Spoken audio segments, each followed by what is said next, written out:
আজ স্কুল থেকে ফেরার পথে সোনারপুর আর সুভাষগ্রামের মাঝখানে ট্রেন বন্ধ। তো হেঁটে হেঁটে ফিরলাম স্টেশন, আর তারপর বাড়ি।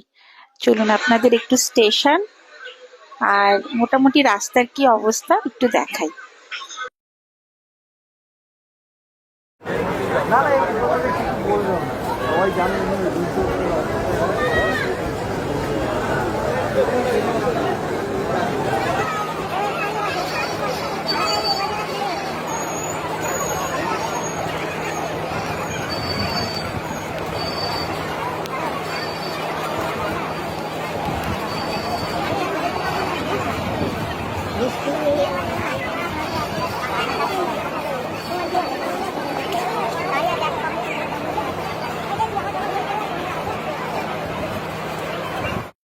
সব ট্রেনই বন্ধ ছিল সকাল থেকে, আর তারপর দুপুরে শুরু হয়ে গেল বৃষ্টি।